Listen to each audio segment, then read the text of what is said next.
السلام علیکم محترم ناظرین، میں ہوں محمد محسن اور آپ دیکھ رہے ہیں بریز آف نالج۔ زرتشت آذربائیجان کے صوبے کا باشندہ تھا۔ اس کی پیدائش یورمیا جھیل کے مغربی کنارے پر ایک قصبے میں ہوئی۔ اس کا نام بھی یورمیا تھا۔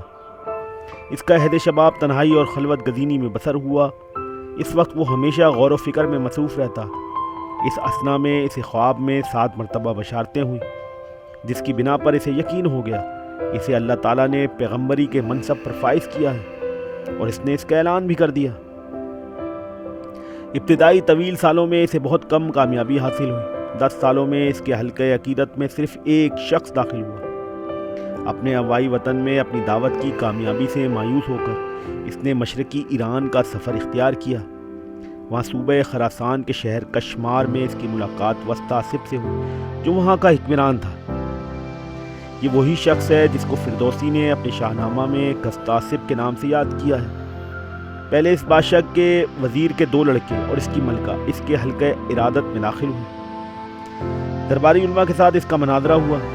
انہوں نے اپنے جادو کے زور سے اس پر غلبہ پانا چاہا، لیکن سب کو رسوا کن شکست کا سامنا کرنا پڑا۔ آخرکار بادشاہ بھی اس کے عقیدت مندوں میں شامل ہو گیا۔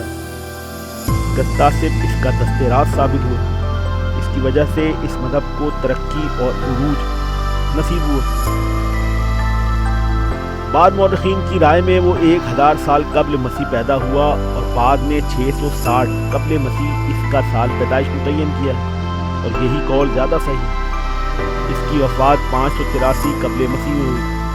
اس کی کتاب کا نام سند ہے۔ اس کی شرح اوسطا کے نام سے مشہور ہے۔ اس کے بارے میں کتب تاریخ میں ہے کہ ہم خانشینوں کے عہد میں اسے مرتب کیا گیا، اور بیل کی 12,000 ہڈیوں کے ٹکڑوں پر یہ سنہری حروف سے لکھی ہوئی تھی۔ بعض علماء کے نزدیک ولاگاس اول، جو 1 صدی عیسوی میں پارتھیوں کا بادشاہ تھا، اس نے، اور بعض کے نزدیک اردشیر، جو ساسانی خاندان کا بانی تھا، اس نے تلاش بسار کے بعد اس کتاب کے چند حصے دریافت کیے اور ان کو مدون کیا۔ زرتشت سے پہلے آریان مظاہر فطرت کی پرستش کیا کرتے، لیکن زرتشت نے خدائے واحد لا شریک پر ایمان لانے کی لوگوں کو دعوت دی، جسے ان کی زبان میں آہورا مزدہ یا آرمزد کہا جاتا تھا۔ اس کا معنی ہے سب کچھ جاننے والا، خداوند برتر اور ساری دنیا کا پیدا کرنے والا۔ اس حقیقت کا علم اس کی گفتگو سے ہوتا ہے جو آہورا مزدہ نے زرتشت سے کی۔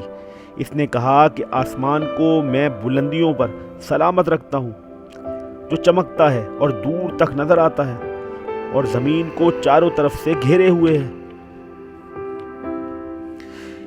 اس نے تمام قدیم خداؤں کو ایرانی عبادت گاہوں سے نکال دیا تھا، اور صرف آہورا مزدہ یعنی خداوند علیم و حکیم کی وحدانیت کا عقیدہ اپنانے کی اہل ایران کو دعوت دی تھی۔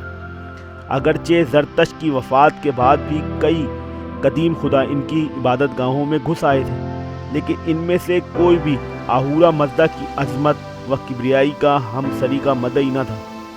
اور جب زرتشت کا عقیدہ ایران کی ساسانی شہنشاہیت کا سرکاری مذہب تسلیم کر لیا گیا، تو اس وقت زرتشتی مذہب کی 2 صورتیں پہلو بہ پہلو مروج تھیں۔ ایک صورت تو یہ تھی کہ جس طرح آہورا مزدہ نیکی کا خدا ہے، اس حیثیت سے اہرمن کو برائی کا خدا تسلیم کیا جاتا تھا، یعنی بیک وقت 2 قادر مطلق خداؤں کا عقیدہ مروج تھا۔ دونوں غیر فانی تھے، اگرچہ ایک خیر کا خدا تھا، دوسرا شر کا۔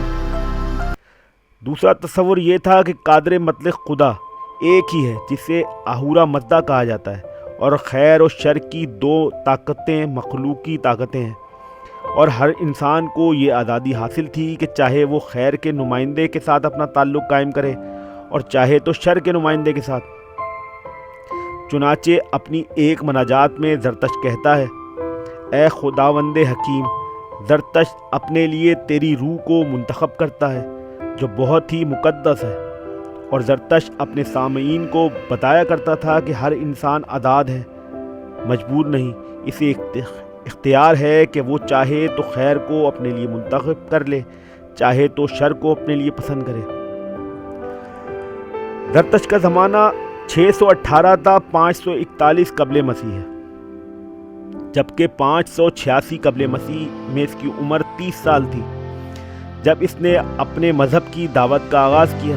یہ وہ دور ہے جبکہ بابل کے بادشاہ نے یہودا کی حکومت کا تختہ الٹ دیا تھا اور یروشلم کے لاکھوں یہودیوں کو اسیران جنگ کی حیثیت سے بابل میں لے آیا تھا، اور وہ 50 سال تک جنگی قیدیوں کی طرح بابل میں غلاموں کی سی زندگی بسر کرتے رہے۔ اور یہی وہ 50 سال ہیں جب زرتشت اپنے مذہب کی تبلیغ میں مصروف رہا۔ زرتشت کی وفات ٹریور کی تحقیق کے مطابق 541 قبل مسیح میں ہوئی، یعنی اس واقعے سے صرف 3 سال قبل، جبکہ ایران کے بادشاہ سائرس نے بابل کو فتح کیا اور اسے اپنی ایرانی مملکت کا حصہ بنایا، اور یہودی جو بابل میں اسیری کی زندگی بسر کر رہے تھے ان کو یروشلم واپس جانے کی اجازت دی۔ یقیناً وہ لوگ زرتشت کی تعلیمات سے متاثر ہوئے ہوں گے، اور ان اثرات کا صحیح اندازہ اس وقت ہوتا ہے جب یہودی مذہب کے ان نظریات کا جو اس جلا وطنی سے پہلے تھے موازنہ ان کے ان عقائد سے کیا جائے جن کو انہوں نے بابل کی جلا وطنی سے واپسی کے بعد اپنایا۔ محترم ناظرین، آج کی ویڈیو کے لیے اتنا ہی۔ اگر ویڈیو پسند آئے تو اسے لائک اور شیئر ضرور کریں، اور اگر میرے چینل پہ نئے ہیں تو اسے سبسکرائب کر دیں۔